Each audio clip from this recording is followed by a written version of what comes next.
Hello दोस्तों, आप सभी का हमारे इस YouTube चैनल में बहुत बहुत हार्दिक स्वागत है। दोस्तों, अभी तक जिन्होंने मेरी वीडियोस को देखा, लाइक किया, शेयर किया, कमेंट्स किया एंड सब्सक्राइब किया, उन सबको मेरी तरफ से बहुत बहुत धन्यवाद दोस्तों। और जिन्होंने नहीं किया है वो प्लीज हाथ जोड़ के विनती करती हूँ कि कर दें, क्योंकि अगर सब्सक्राइब उन्होंने नहीं किया तो उनके पास मेरी नई वीडियोस नहीं पहुंच पाएंगी। दोस्तों, आज हम आपके लिए फिर से नए नए जोक्स, प्यारी सी स्टोरी, सुविचार, सकारात्मक सोच, ये सब चीजें समेट के लाए हैं आप लोगों के लिए। दोस्तों, आज की स्टोरी का मेन पार्ट ये है कि घर का दरवाजा कहता है अतिथि का स्वागत करें, सकारात्मक विचार रखें। घर का दरवाजा कहता है बाहर से घर आए व्यक्ति का हमें उसका स्वागत करना चाहिए। हिंदू धर्म के ग्रंथ भी हमसे यही कहते हैं, अतिथि देवो भव। अतिथि भगवान के समान होता है। दोस्तों, अतिथि को भी अपनी मर्यादा कभी नहीं भूलनी चाहिए। जिनके यहाँ आप जा रहे हैं उनकी भावनाओं का सम्मान करें।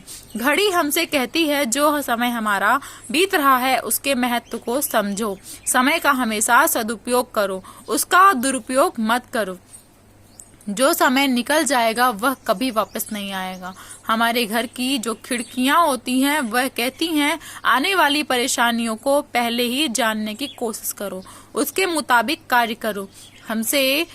हमारे मंदिर हमसे कहते हैं अपनी पवित्रता का ध्यान रखें। सबसे अधिक हमें अपने मन को पवित्र रखना चाहिए।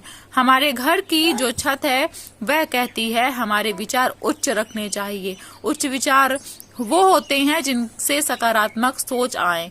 धरती हमसे कहती है कि हमें कभी अहंकार और घमंड नहीं करना चाहिए। हाँ, जब हम अहंकार और घमंड करते हैं तो हमारी बुद्धि भ्रष्ट हो जाती है। अगर हमें अहंकार और घमंड नहीं होता है तो हम जमीन पर ही रहते हैं और हमारे विचार भी उच्च और अच्छे होते हैं। दोस्तों, यही है हमारे अतिथि देवो भव की स्टोरी। दरवाजा कहता है अतिथि का स्वागत करो, घड़ी कहती है काल के चक्र को पहचान, खिड़कियां कहती हैं दूरदृष्टि रख, दुनिया का मान रख, मंदिर कहता है पवित्र रख, नाम स्मरण कर, छत कहता है उच्च विचार रख, ऊंची आकांक्षा रख, परंतु जमीन कहती है पैर सिर्फ मुझ पर ही रहने दे। अगर आपके कोई बेइज्जती करता है तो उसका जवाब इस तरह से दो कि उसे भी शर्म आने लग जाए। कभी कभी यह हमेशा जरूरी नहीं होता है कि ईंट का जवाब पत्थर से ही दिया जाए।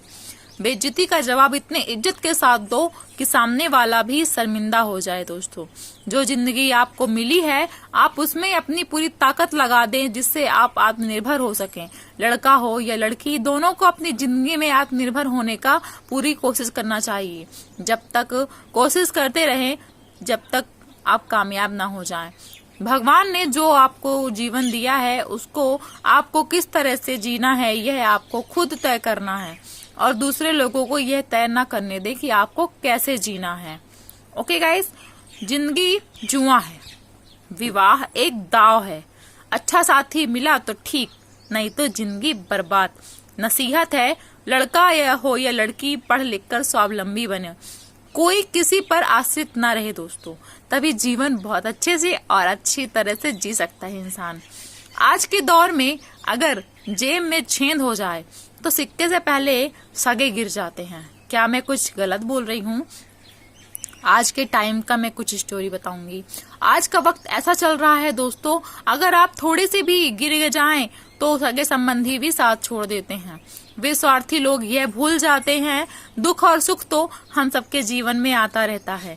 आज तुम जिस मुसीबत से जूझ रहे हो ना आने वाले कल में वे लोग भी इस तरह की किसी मुसीबत से जूझ सकते हैं।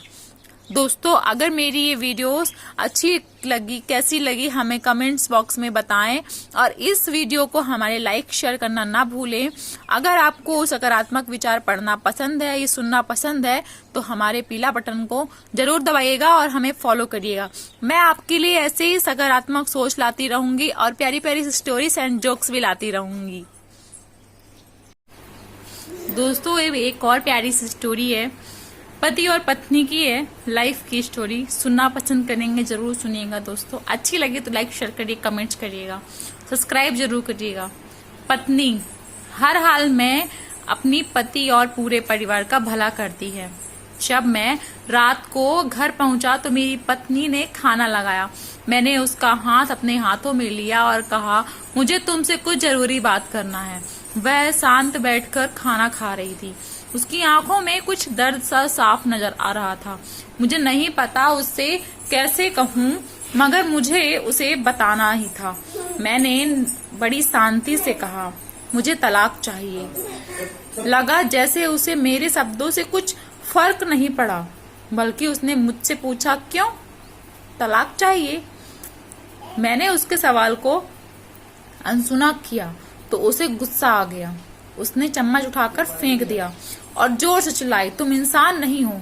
उस रात हमने एक दूसरे से बात नहीं की। वो रो रही थी। मुझे पता था कि वो जानना चाहती थी कि आखिर ऐसा क्या हुआ जो हमारा रिश्ता टूटने की कगार पर आ गया, पर मेरे लिए उसके सवालों का जवाब दे पाना नामुमकिन था। मैं अब किसी और से, प्रिया नाम था उसका, प्यार करने लगा हूँ। अब मुझसे उसे प्यार नहीं रहा। मैंने उसे उसके बरसों की प्यार की सजा दी थी। भरे मन से मैंने तलाक के पेपर तैयार किए। उसमें लिखा था कि वह पूरा घर, कार और कंपनी की 30% शेयर ले सकती है इस तलाक के बदले में। लेकिन उसने उन पेपर्स को देखा और उनके टुकड़े टुकड़े कर दिए। वो औरत जिसने मेरे साथ जीवन के 10 साल बिताए थे, वो आज मेरे लिए अनजान हो चुकी थी। मुझे इन 10 सालों का जो उसने मेरे लिए बर्बाद किए, मगर मैं क्या करूं? जो हो चुका उसे मैं बदल नहीं सकता था, क्योंकि मैं किसी और से, अपनी पत्नी से भी ज्यादा प्यार करने लगा था। आखिरकार उसके सब्र का बांध टूट गया और वो फूट फूट कर मेरे सामने रोने लगी। मेरे लिए उसका रोना एक तरह से उसकी रिहाई की तरह था।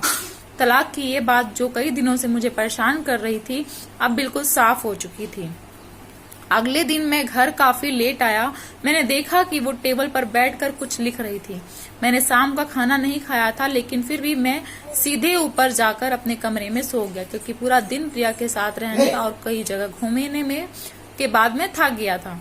वो शायद रात को उसी टेबल पर लिखते लिखते सो गई थी। सुबह उसने तलाक देने की शर्तें बताई। वो मुझसे कुछ भी लेना नहीं चाहती थी। उसे सिर्फ तलाक से पहले 1 महीने का समय चाहिए था। उसने आग्रह किया कि इस 1 महीने में हम दोनों वही पुराना वाला जीवन जिएं, जितना संभव हो सके, क्योंकि आने वाले महीने में हमारे बेटे की परीक्षा है। वह नहीं चाहती थी कि हमारे टूटे रिश्ते का प्रभाव उसकी पढ़ाई पर पड़े।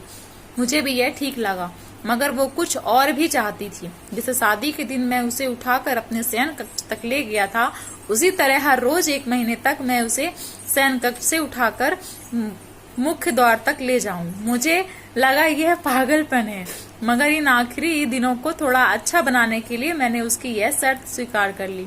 मैंने प्रिया को अपनी पत्नी की सभी शर्तें बताई। वो हंसने लगी।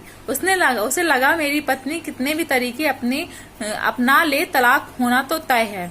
एक दिन वह अपनी पसंद की साड़ी निकाल रही थी, लेकिन कुछ खास नहीं ढूंढ पाई। उसने सांस भरते हुए कहा कि उसके सारे कपड़े बड़े पड़ने लगे हैं।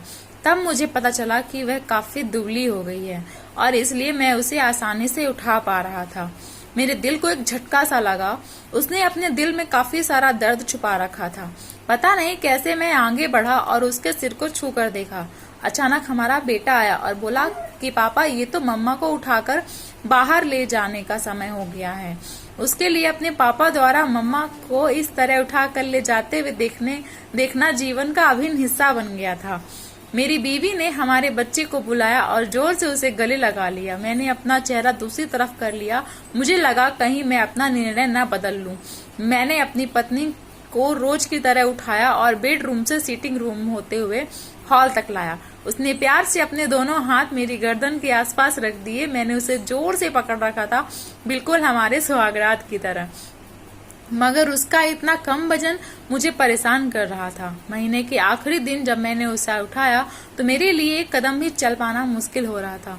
हमारा बेटा स्कूल जा चुका था। मैं अपनी कार से ऑफिस गया और कार से कूदकर बाहर आ गया, बिना कार को लॉक किए। मुझे डर था कि अब एक पल की भी देरी मेरा इरादा बदल देगी। मैं ऊपर गया। प्रिया ने दरवाजा खोला और मैंने उससे कहा, सॉरी प्रिया, अब मैं अपनी पत्नी से तलाक नहीं लेना चाहता। उसने मुझे देखा और मेरे सिर पर हाथ फेर कर कहा, तुम्हें बुखार तो नहीं है? मैंने उसका हाथ हटाया और कहा, सॉरी प्रिया, अब मुझे अपनी पत्नी से तलाक नहीं चाहिए। हमारी शादीशुदा जिंदगी शायद हम दोनों के ध्यान न देने की वजह से बोरिंग हो गई थी, लेकिन इसका मतलब यह कतई नहीं कि हम एक दूसरे से प्यार नहीं करते। अब मुझे एहसास हुआ है कि जिस दिन मैं उसे शादी करके अपने घर लाया था, उस दिन से जीवन के आखिरी दिन तक मुझे उसका साथ निभाना है। प्रिया के होश उड़ गए। उसने मुझे एक जोरदार चांटा जड़ दिया और मेरे मुंह पर रोने लगी और दरवाजा अंदर से बंद कर लिया। मैं सीढ़ियों से नीचे उतरा और आकर अपने कार में बैठ गया। आगे एक फूल वाले की दुकान पर रुका और अपनी प्यारी पत्नी के लिए एक सुंदर सा गुलदस्ता लिया। दुकानदार ने पूछा कि इस पर क्या लिखना है। मैंने मुस्कुराते हुए कहा कि मैं तुम्हें जीवन के आखिरी दिन तक यूं ही उठाता रहूंगा, मेरी अर्धांगिनी। उस शाम जब मैं घर आया, हाथों में गुलदस्ता लिए, मेरे चेहरे पर एक मुस्कान थी। मैं ऊपर कमरे की तरफ भाग कर गया, लेकिन तब तक वह मुझे छोड़कर इस दुनिया से जा चुकी थी, हमेशा के लिए। वो कई महीनों से कैंसर से लड़ रही थी, लेकिन प्रिया के साथ इतना खोया हुआ था कि कभी ध्यान ही नहीं रहा। उसे पता था वह जल्दी ही मुझे छोड़कर जाने वाली है, इसलिए वह मुझे और मेरे बेटे के रिश्ते को टूटने से बचाना चाहती थी। मैं नीचे उससे तलाक लेना चाहता था, लेकिन फिर भी उसने मुझे अपने बच्चे की नजरों में एक प्यारा पति और पिता बना दिया था। जीवन की छोटी छोटी बातें रिश्तों में बहुत महत्व रखती हैं दोस्तों। बड़ा घर बड़ी कार और बैंक बैलेंस ये खुशियों का हिस्सा नहीं, जरूर बन सकते हैं, मगर अपनों के बिना इनकी कोई कीमत नहीं है दोस्तों। मेरा पूरा वीडियो अगर आपको सुनने में अच्छा लगा हो तो इसके लिए शुक्रिया दोस्तों। अगर आपको मेरा वीडियो सुनना अच्छा लगता है तो फ्रेंड रिक्वेस्ट भेजें और मुझे फॉलो कर सकते हैं। हम हमेशा कुछ ना कुछ आपके लिए ऐसी प्यारी प्यारी सी वीडियोस लाते रहेंगे। तो दोस्तों, इसी साथ हमारा धन्यवाद।